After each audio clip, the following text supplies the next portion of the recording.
of the main reasons that students don't achieve their goal is simply because they don't really know what their goal is. Now, just because you're learning stuff and you're absorbing information and you're going on the YouTube and watching videos, it doesn't mean you're actually going towards the thing you want. What is it that you want, right? You could just be swerving in and out, going all over the place, but really never going in a straight line. If you're flying in an airplane and you don't know where you're trying to get to, you could fly forever. And if you're driving a boat, you could be swerving all around the ocean, but you could never find land, right? So in this particular podcast lesson, I'm going to be going over all of the goals in jazz piano that you need to know of and how to achieve them. Now, this is part one of my 3-part goal planning series for 2024. So it's going to be very, very valuable. And if you're looking to get the workbook that goes along with this, go to jazzpianoschool.com/2024. We do have a holiday special running as well on all the education inside of Jazz Piano School. If you want to check that out, you can go to jazzpianoschool.com/holiday. With that being said, let's dive right in. So thank you all so much for being here. And if you're watching later, thank you guys all so much for watching. My name is Brendan Lowe, creator and founder of Jazz Piano School. What I'm going to be doing with you all today is walking you through part one of my 3-part planning session strategy series. And I've done this every year. It's been widely successful, highly successful, and it's very, very helpful for students to listen to me explain to you how to organize your goals in order to execute them in practice, exactly what you need to do in order to move forward towards your goals, okay? Now, a lot of times, it doesn't matter if you have the best plane in the world, if you have the best boat in the world, if you have the best car in the world, right? It does not matter how good it is. Essentially, if you don't know where you're going and you don't know how to get there, then you're going to be drifting around aimlessly with no destination in place. You'll feel like you're making progress because sure enough, you are moving forward. In a plane, right? You're going forward. In a car, you're going forward. In a boat, you're going forward. But picture yourself in a boat, right? You can't see land anywhere. And you think the land is somewhere out there, right? So you've tracked a course. You're going, due west. You've been going there for 2 days, 5 days, a week, a month, 3 months, and nothing has emerged. You haven't found land. So you turn a little bit, right? And we all know in navigation, the smallest change in degree, right, from our starting point here is going to start to bring us pretty far off course. So if we make minor adjustments to our plan, you all can get pretty far off course in going to where you're trying to get to. And so many of us, one of the number one reason that students fail to achieve their goals, unfortunately, it's not because you guys aren't good enough. It's not because you're not talented enough. You don't have the discipline. You don't have the passion, right? You don't have the natural ability. You don't have all that stuff, the patience. It's just because you don't know what to practice to move forward on the right course to achieve your goal. And there's so much information out there. We're on information overload these days, right? With the internet and YouTube and tech. Like, it's so easy to get access to information. But just like I said, moving forward, if you picture information and going forward in a vehicle to be the same thing, right? Exactly. Someone said Diriculous. Usain Bolt has good legs, but they'll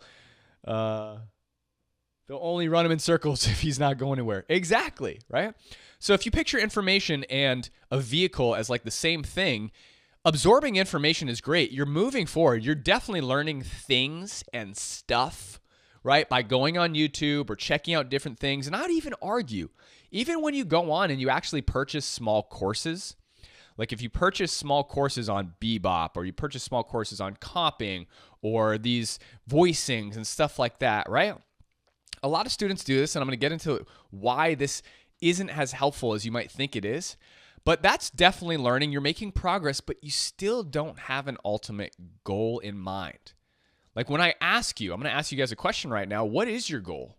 What is your goal for jazz piano? And a lot of people will say, well, I just want to play jazz piano. Great. I want to sound like a pro on the recording. Okay. I mean, that's a good start, but like, let's break it down a little bit. Okay. Let's really try to filter out the categories so that you know exactly what you need to practice to get you to a specific goal in the shortest amount of time possible, so you can really start to see some serious results. Does that sound good to y'all? All right, great. I just pictured everyone saying, yeah, woo, okay, because I can't hear anybody.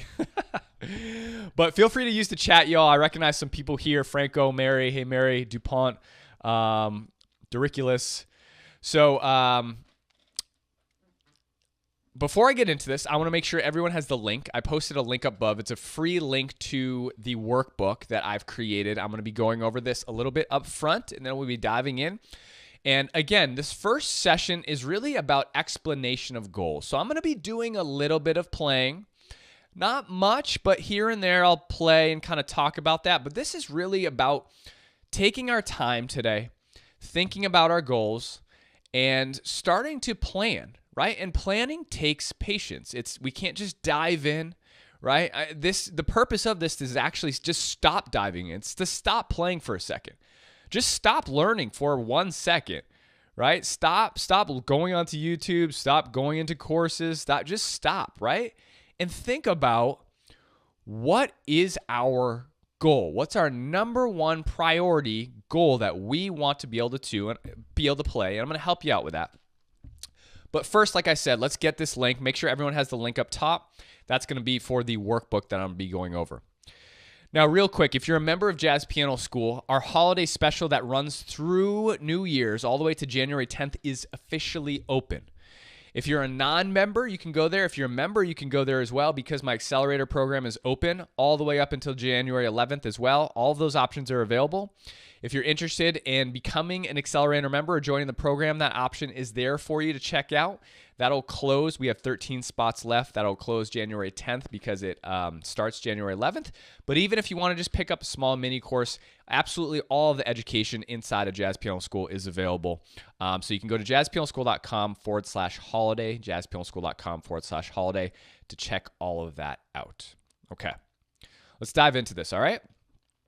So I have the workbook that was created by myself to open here. And so I'm going to walk you guys through this just a little bit before we kind of get into the nitty gritty things. So I'm essentially just going to explain the pages and what they're for first.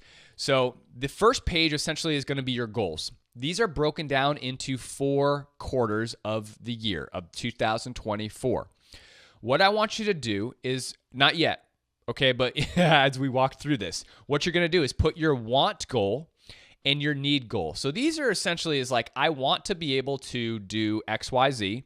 What I need to be able to do to achieve that is X, Y, Z. So like, you can want to achieve a goal, and then what you need to essentially execute on is going to be that. Oh, I'm sorry. Hold on one sec. Yes. So sorry, I didn't explain that completely correctly. So your want goals, essentially you want to be able to, I'll give you guys some examples here. I want to piano, like Franco said, I want to be able to play jazz ballads in a solo piano style, right? That's a great goal, Franco. Thanks so much. Playing ballads in a solo piano style. So that's his want goal. Like, and you could even get more granular than that. So essentially, if you wanted to play, I would say go play for friends or family, or put it into some sort of context. Like, try to have a purpose behind it, because this will fuel you. This will give you the motivation and the why to help you reach forward and practice and really discipline yourself. And then your need goal is essentially, what do you need to do in order to reach that goal? Well, I need to practice every day. I need to essentially, learn, or essentially, it's kind of just breaking it down one step further. I want to play solo piano ballads out at my first gig. What I need to do is practice and work on these elements. So it's like a general overview of your goals. Okay. And this is going to be for quarter 1, quarter 2, quarter 3, quarter 4.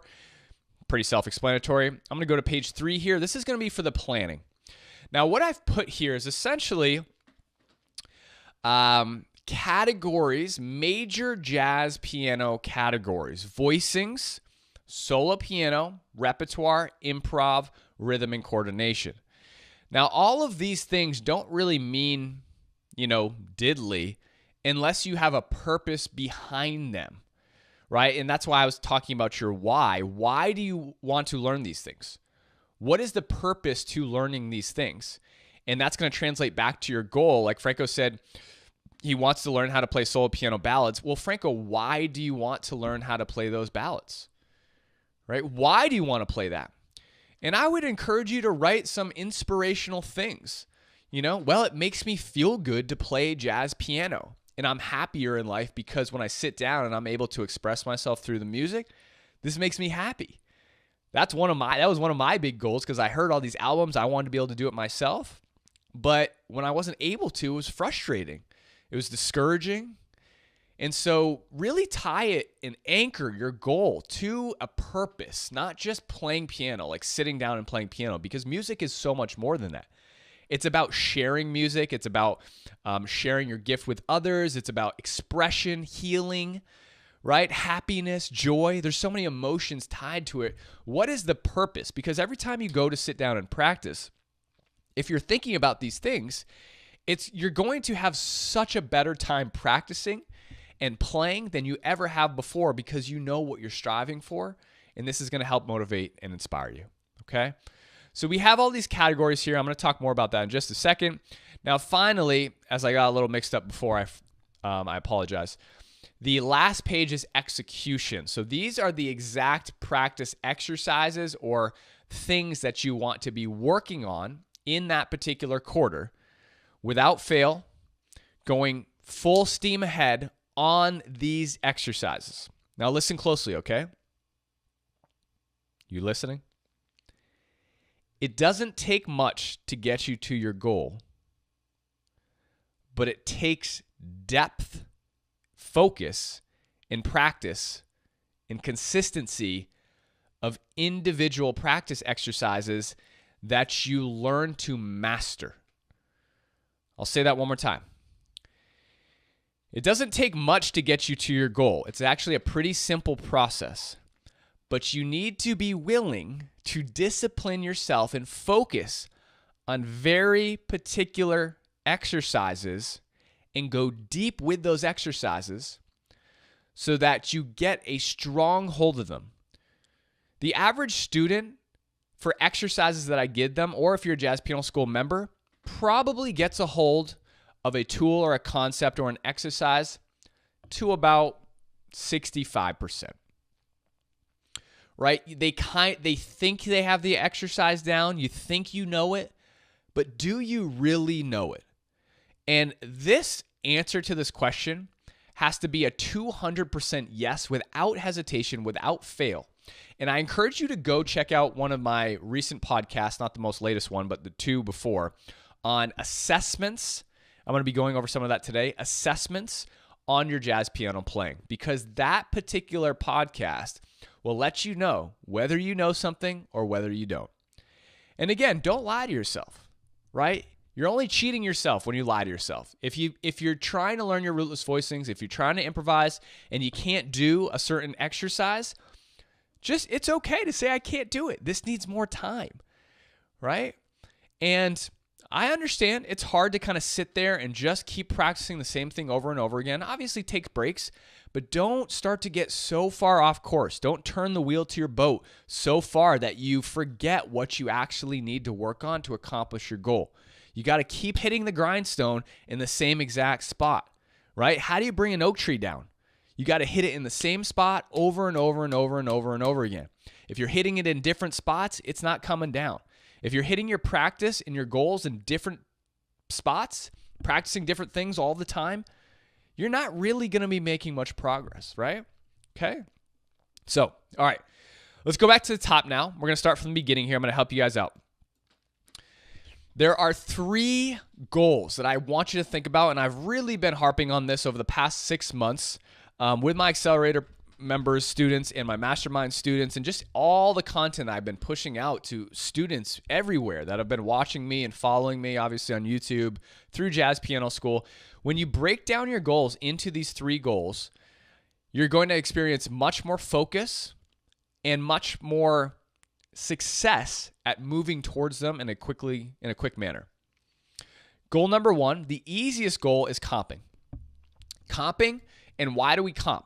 Let's ask ourselves the question. I always want you to ask yourself the question, why do we comp? What is the purpose of comping? Well, number 1, if you wanted to play in a band or play with other people, that's what you would need to learn how to do. So the goal isn't to learn how to comp. The goal is to play in a band, right? And this is one of the easiest things that I can teach you to do. It really only involves voicings, right? Learning voicings and learning the strategies to playing voicings. That's really it.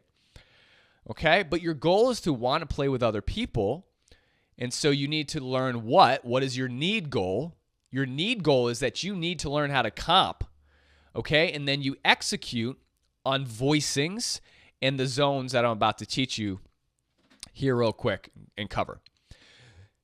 Goal number 2, that's going to be the easiest goal for you to accomplish. I would argue that you can accomplish that goal. I could have you out there playing in a band within 1 quarter, within 3 months of 2024.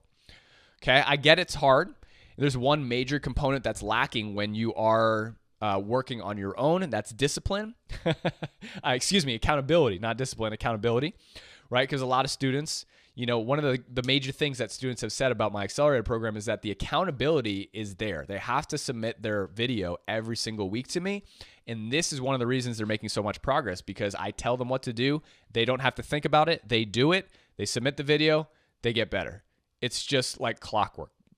Very easy. It's like, high functioning CEOs, they try to make as little decisions as possible because they have to leave their mindset focused for heavy, dense thinking things. So like in the morning, right? I'm sure you guys have heard this before. They'll try to set up their wardrobe where they just kind of pick out the same clothes every single day, whatever it is. They're not thinking about these things. They just grab it automatic. And then everything starts to happen because they know exactly what they have to do. They don't have to think about it. And they're just boom, boom, boom. They're just knocking off tasks, right? That's exactly what this is like. Okay. So goal number 1, playing in a band. Goal number 2, that's going to be the easiest. Goal number 2 is a little bit harder, solo piano. Okay, playing solo piano. And again, I would encourage you to say, I want to play solo piano for my friends, or I want to play solo piano at a concert or a gig, or just as important, I want to be able to play solo piano for myself, right? For myself, for my own heart, for my soul, for fulfillment in my soul, because I love expressing music and I want to be good at it so that I don't feel discouraged and frustrated and down.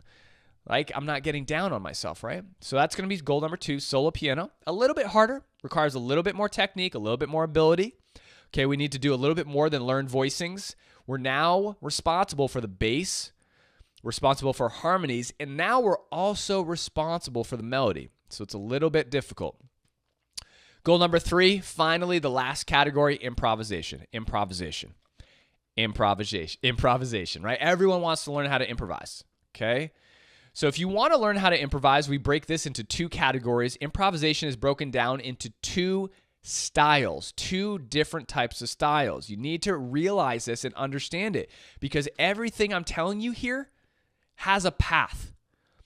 And if you're going like this and swerving all around and like you don't understand where you're going, again, you're wasting years and years of your time, okay, to try to get you to this goal. And I promise you, if you follow exactly what I'm saying, I can get you there so fast.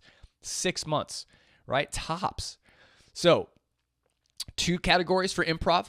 Solo piano improv is going to be the absolute hardest thing you can do in jazz. Okay, great. Voice and piano. Perfect.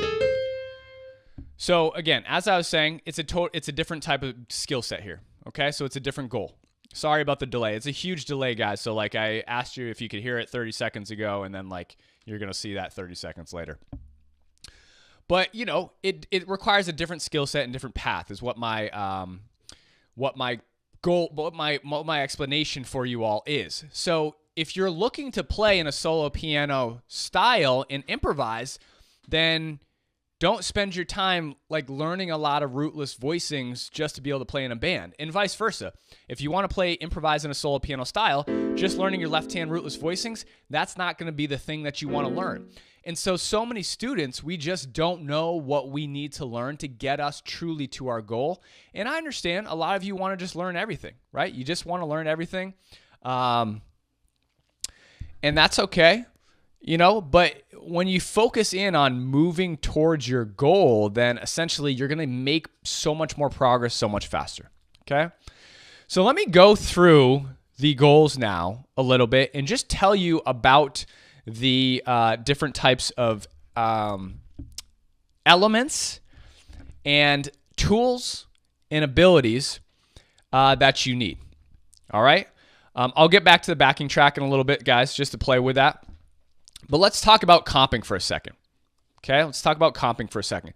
So essentially with the assessments, and again, I highly encourage you to go watch the assessment video podcast. It's 322, podcast 322. If I am going to play or comp in a band, essentially all I'm going to do, sorry guys, I'm just following along the chat here. All you're going to do and all you need to do is learn voicings for the most part. And even if you play whole notes as your voicings, that's all you need to do. So I'm going to pull up. Let's just stay with a foggy day. I like that. I'll try this. I'll keep following the chat, guys. That's my bad. When I put it onto iRoll Pro, the chat disappears for some reason. I don't know. One sec here. I'm just going to put this chat back on. Make sure I got this locked in here. Okay. So if I'm to comp with a foggy day, then essentially all I need is my iRoll. All I need is my rootless voicings. Here we go.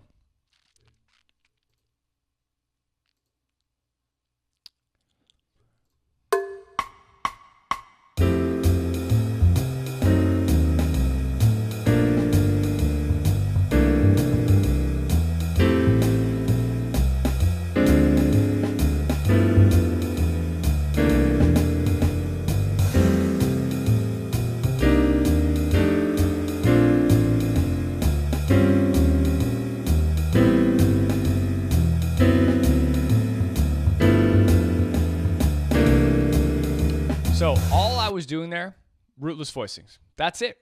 That's the only thing I was doing. Just rootless voicings in my right hand and left hand bass notes in my left hand. And what I call this is zone 1. Hopefully you guys can still hear that. Again, just give me some confirmation in the chat if that worked. Excuse me. All right for you guys. All I needed there was my right hand rootless voicings, left hand bass notes. Now, playing and comping in a band, right? Playing in a band, it's okay. Even though there is a bass player, it's okay to use your left hand, right? As long as you're not just walking bass. You don't want to be walking bass while the other bass player is playing. But utilizing your rootless voicings is a great thing to do because actually it solidifies your right hand. It's solidifying your right hand. So essentially, you have this here, and it just adds to the right hand harmonies that you're playing. Okay? That's really all you need. Now, there's different types of zones in the piano. Great. Doriculus says piano and backing track are both sounding now. Awesome. But then Eric said no sound. Okay, I'll just keep waiting for you guys. Again, just keep me updated on all that stuff. When I move to a different zone in the piano, so the first thing, what would be the first thing that you really need to know in order to accomplish what I just showed you guys? Right? This is an actual question. I want you guys to think about it. So what would be the first thing you need to do in order to learn how to do exactly what I just did? You just need your rootless voicings, right? You just need your rootless voicings. So many students think they know their rootless voicings, 60, 70, 80%, right? But when they go to open up to a tune and comp through with their right hand, they just don't know their rootless voicings well enough to get through the tune. Or they're missing one or two chords. That's okay. I understand. Just make sure you practice that chord. Like in a foggy day, let's say you don't know your, I'm trying to pick out one of these chords here. I don't know. Your B flat major 7, right? Let's say you don't know this chord, right? Just practice this particular chord, but you should really get your right hand so fluent in all the voicings. And just think about it, guys. I'm going to pull my calculator out here. There is 12 major 7 voicings in your rootless voicings, okay? Because there's 12 keys, 12 voicings. Here's your structure 1, 3, 5, 7, 9. Okay, there's also another inversion of this, which is 7, 9, 3, 5. So that's 24 voicings for your major 7 voicings. Now, 24 plus 24, right? 48, okay? Plus another 24 is what? 58, 62. Is that right? Yes. Just want to make sure. I'm a musician, not a mathematician, okay? 72, excuse me. It's 10 off.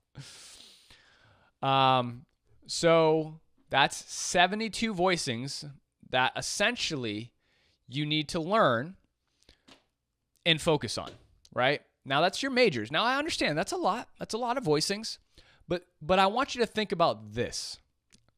And we didn't talk about your minor voicings. Like I played a minor 7 flat 5. You need your minor 7 flat. You need your minor harmony 2 5 1s, right? Okay, so that's a little bit more voicings. I'd say that's about 100 voicings. About 100 voicings that you want to know off the bat in your right hand. But think about this. I want you to think about this. How much discipline and time do you spend on just one thing? Just one thing.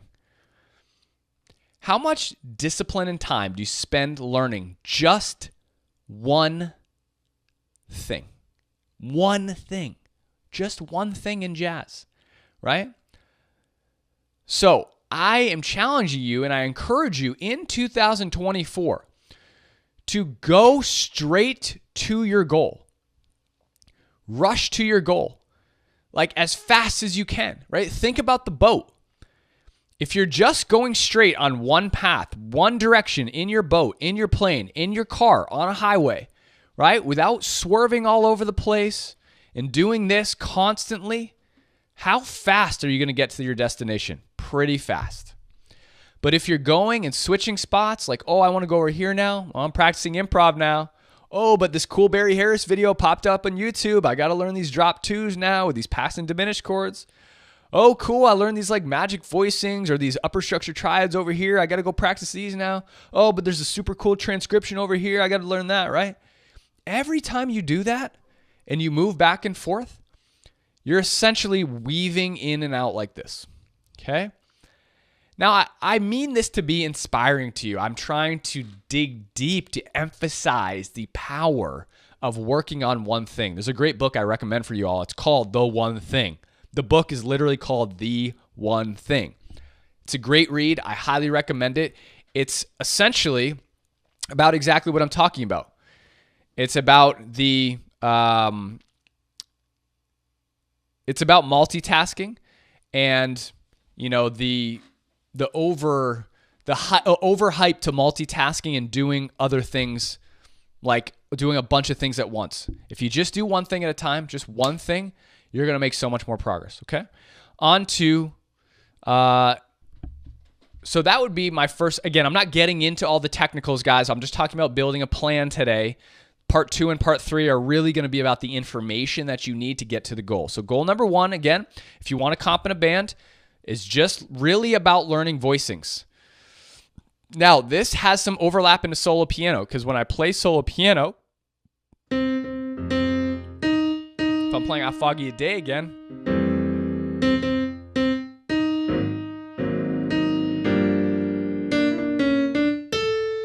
when I go to play a melody, I jump down to comp for myself. So I'm going to hit this A, for example, and then I'm going to jump down. And guess what I'm going to do? I'm going to comp for myself exactly like I would comp for someone else in a band. So I'm actually using the same exact strategy, the same exact principle I would for myself in solo piano to comp for myself. So if you kind of start at goal number 1 and learn about comping, you can bring that with you to solo piano in different types of solo piano strategies outside of a ballad. All right? Let's go to goal number 2. I want to see in the chat, I know there's a huge delay, but I want to see in the chat how many of you are trying to have goal number 1. You want to play in a band. You are playing in a band. You want to get better at playing in a band. Now, in a band, you probably have to improv and do stuff like that. But your majority of your role in a band, if you're not the main instrumentalist, like if you have a horn player or a vocalist, your majority as a pianist, your role as a pianist is just to comp. It's really just a comp. So you don't really need to be good at improv. Hey guys, nah, I'm good. I'll pass on my solo today. I'm just going to comp. You can get so good at comping in 3 months, it would boggle your mind if you just practice one thing. Is it boring? A little bit. Obviously take breaks, do some fun stuff, but really focus in. Make the majority of your practice every single day. 30 minutes every single day, right? That's going to get you so far. So how many of you, I just want to let you know, I just want to see by how many of you have that goal. If you do, just type yes, goal 1, or just write number 1 in the chat, okay? We're going to go to goal number 2. This is going to be solo piano. Now, I'm going to pull open the workbook again and just go through this a little bit. In the solo piano planning area, okay, let me go back and mention this. In voicings, essentially, rootless voicings is number 5, okay? All of these are sequential steps for you all to learn. Now, as a jazz pianist, I assume really you're kind of coming, if you're a complete beginner, then you're not going to know what your 7th chords are, right? So this is why I've listed this, triads. And I would actually say a lot of you probably, I don't want to assume things, but most students that come to me actually can't play their triads that well around the piano, right? In different inversions. So like even just a C triad, if I were to voice lead through,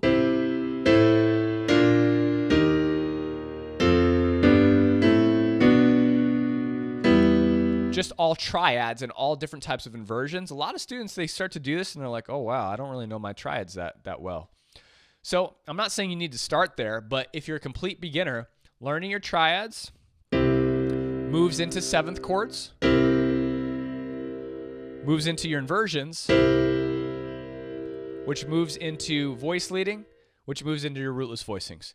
Now, if you kind of have your triads, if you kind of got your 7th chords, if you kind of got your inversions, you're fine. You're fine. Don't worry about that stuff right now. You can go back and tackle that. I really want you guys to focus in on your goals. So I would start with number 5, learning your rootless voicings and practicing them if you have goal number 1. If that's your goal, just jump right to number 5, learning your rootless voicings. So Leroy says yes. James says yes. I want to be able to play in local community college jazz ensemble. My goal is number 1. Dericulus says yes. So rootless voicings. Now, again, I'm going to teach you how to expand on your rootless voicings. This is zone 1 down here. Here's zone 2. Here's zone 3.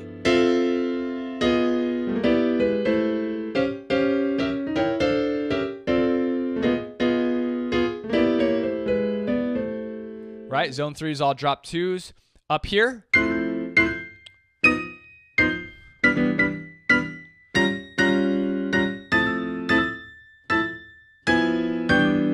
Zone 4, okay? Again, zone 1, right hand rootless voicings. Zone 2, right hand rootless voicings with two-handed, with 1 and 7 now.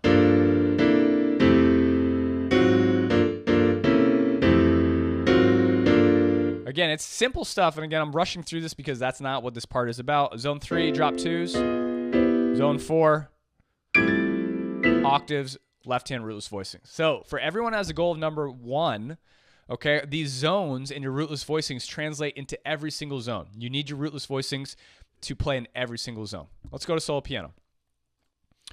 Solo piano, all right? Let's talk about solo piano a little bit. Now, did I have it up here? Yes, repertoire. So if you look down in repertoire, the repertoire is essentially talking about different approaches to solo piano. So ballads, your ballad approach to solo piano is a different approach than slow swing, which is a different approach than essentially medium fast. Now miscellaneous is like bossa, okay? If you want to learn bossas or you want to learn funk or like different types of styles, not swing jazz, that's what miscellaneous is for. But solo piano has different approaches for the different tempo skill sets. Again, this is where your paths are splitting already. So don't just say, I want to learn solo piano, right? That's so many things. What style of solo piano do you want to learn? What tempo of solo piano do you want to learn? Those are the only two questions you really need, because that will discern and filter out exactly what path you need to take. So I'll say them again. What style and what tempo? I'm going to start with the ballad tempo because that's the easiest. And I always recommend beginners to learn a ballad style first before moving into slow swing and medium and fast swing, because that's where thing changes. If I play a ballad, my approach here is pretty simple up front. Melody. This is But Beautiful. Okay, I'm going to play with bass notes first.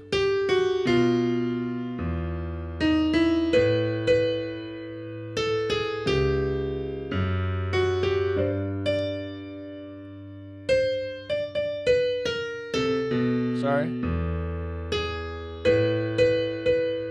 Okay, so bass notes. Second step, shells underneath the melody.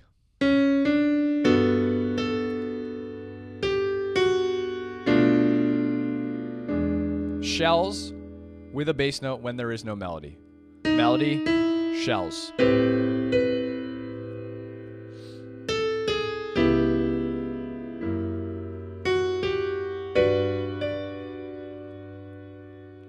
So my focus right now is purely on one thing. It's on playing slow ballads, 86 and under, 86 BPM and under, okay? That's it. That's it. And what do I need to do to get myself there? Okay, for the most part, it's learning my shells, learning to place my shells underneath my melody, learning my fifth, which I'll add in now. I'm going to add my fifth in now to my right hand to create a 4-note harmonization.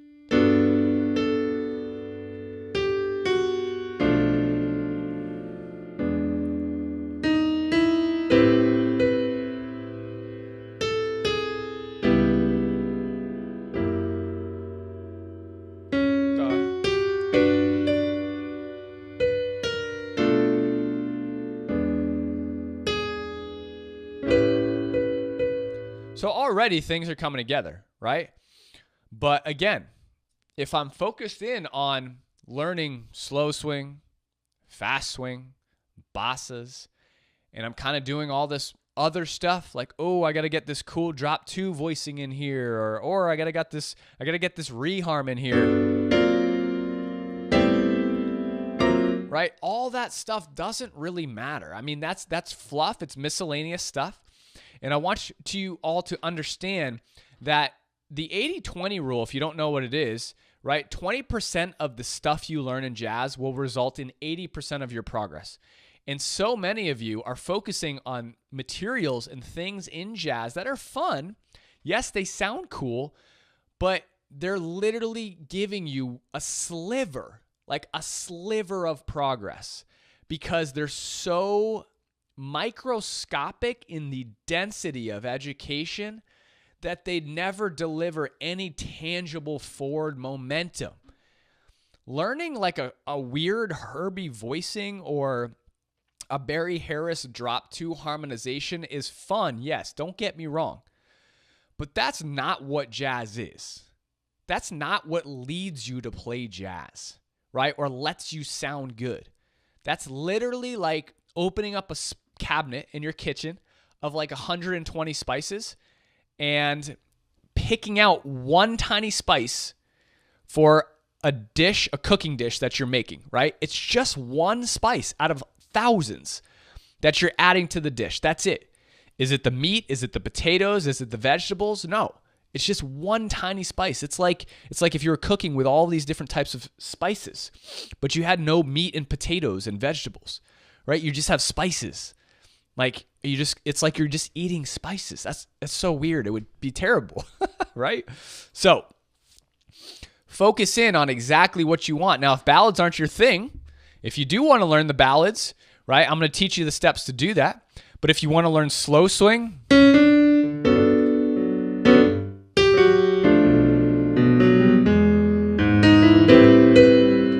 My bad, guys.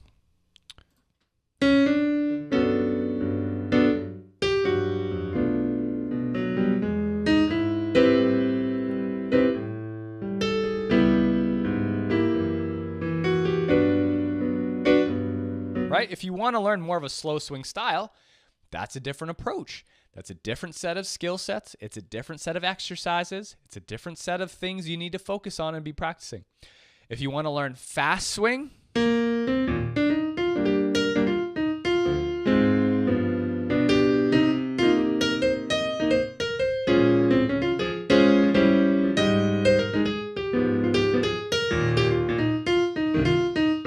right? That's a different set of exercises. It's a different set of skill sets and abilities. It's a different approach. It's a different style. It's a different method. They're all different, completely different things. It's a completely different path. It's like walking in Canada during the winter, right, with a winter wonderland versus walking in Mexico or Florida with like sunny weather. It's night and day.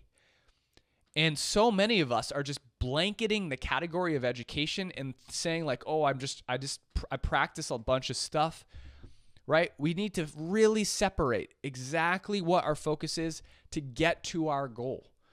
Okay. And I understand, like, no one is teaching this. No one is telling you to do this, right? That's why I'm really trying to take it on myself to try and educate the world of students. Like, if you want fast results, like, I'm all about fast results. I'm all about helping you. I'm all about delivering organization and structure to you so you can get what you want. I want you to get what you want. I want you to play the way you want to be able to play, right? And I promise you, all you have to do is just listen to what I say. Just follow what I say, and I'll get you there.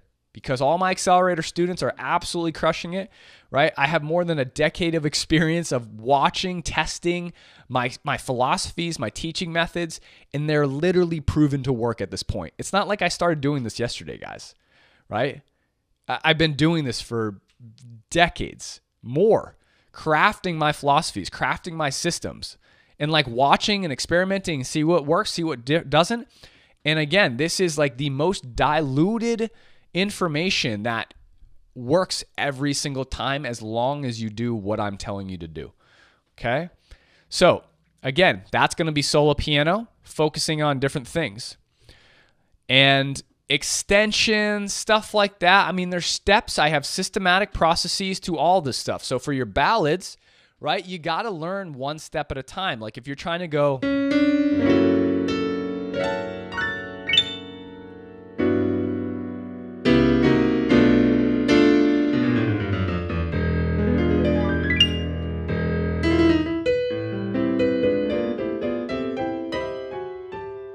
like, that's not the first step, right? You gotta walk first before you can run. Like, don't worry about all these types of voicing. Right? You don't need that right now. Like, you don't need that stuff. Oh, I get it. It's fun. It's like so shiny. Like it's like looking at pearl. It's like a siren. Right? Like sailing in a boat, like, and you hear the siren songs and they're calling you. You have to put your blinders on. You need to put your blinders on because I promise you, if you discipline yourself to shut out, just hold your ears over, right? Put your blinders on and just focus on one thing at a time. You'll make so much more progress. Then after you get the skeleton down, guess what? You can start to add in some cool extensions. You can start to add some reharms.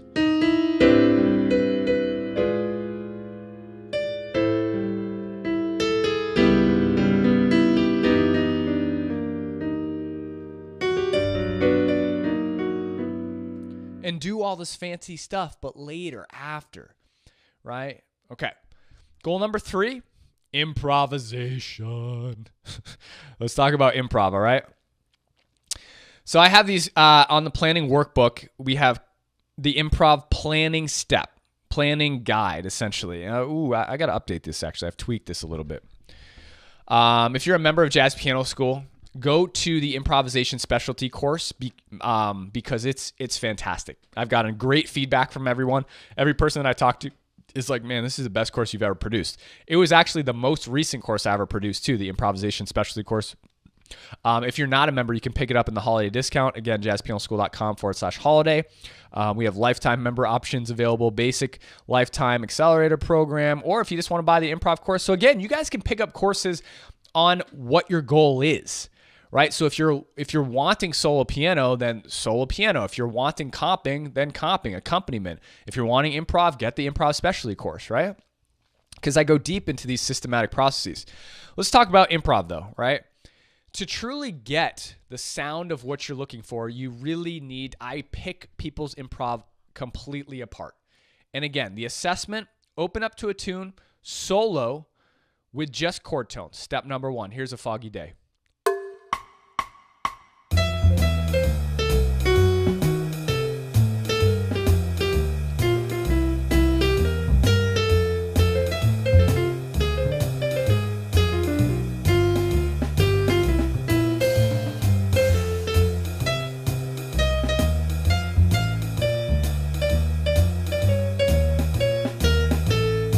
Step number 1, that's in the planning guide under improv. Step number 1, chord tones. Step number 2, in the planning guide. All right, for improv, connecting chord tones with chord scales. So I'm using 4 notes of the chord. I'm using just my chord tones, but obviously they're all segmented. They're all segmented. So it's all broken sounding. We don't want that. We want smooth sounding transitions. Bebop in improv is made up of skips, steps, and bebop approach notes. Write this down or listen very closely. Bebop is made up of skips, steps, and bebop approach notes. So I need to be able to play steps. If I'm doing this is all skips. That's part of bebop, but I need my steps in there. I get my steps in scalar motion through adding the notes in between the 4 chord tones, which creates my scale. So I need fluid motion to create improv that sounds good. So my first line here was all scalar motion. I started on the 7, I went up, landed on the chord tone of the F sharp diminished, and now I'm going to do some skips. Right? So I did some skips. Now I'll do some scalar motion. Landed on the 3rd of my G minor 7. Maybe I'll do more skips. Maybe I'll do some scalar motion now. Bebop approach note. More bebop approach notes. And then another bebop approach to get me into the chord tone. So again, skips, steps, and bebop approach. That's what creates good sounding improv. I'm utilizing chord tones. I'm hitting a chord tone on every downbeat of my chord change. Starting on the 7. Chord tone. Chord tone. Chord tone. No problem, Franco. See you later. Good to have you, man. 5. Chord tone. Flat 5. Right? So on and so forth. Okay? With the scalar motion, you're hearing fluid lines moving back and forth. And then finally, bebop approach notes. The contrasting rhythm, step number 3, I have in there, just meaning you want to add musicality into your improv at some point. And again, if you are focused on solo piano improv, your right hand and your left hand are 2 completely different skill sets and abilities that you need to focus on separately, right? So if I'm focusing on my right hand and learning how to make it sound better and play improv, I don't want to be using my left hand at all. If I'm practicing, like literally if I sit down the piano with my intent and goal to practice my right hand improv, I'm not using my left hand. My left hand doesn't matter. It's by my side, right? If I'm sitting down at the piano to work on my left hand because I'm practicing solo piano improv and I'm working on my left hand to comp for my right hand, guess what? I'm not using my right hand at all. I'm working on comping.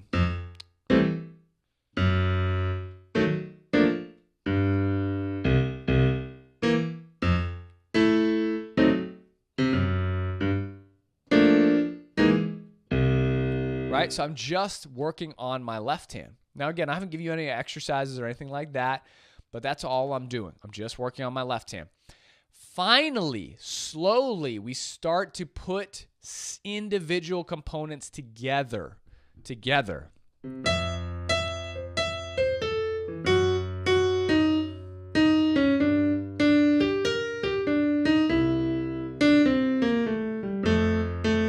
Very, very slowly. We don't put a lot of stuff together, right? That's overwhelming, starts to create confusion. We put two small things together at once and slowly start to build up from there. All right? And obviously, learning improv in a group setting really only requires us, our left hand, to know our rootless voicings. Again, rootless voicings coming into play. The 80-20 rule, if you learn your rootless voicings, 80% of your progress is done. I swear to God. If you learn your rootless voicings 200%, you're practically have learned 80% of jazz that you could possibly need to know, right? So, left hand rootless voicings. These are some altered voicings I'm using, but don't worry about those. And then right hand, finally, we start to improvise with our left hand rootless voicings.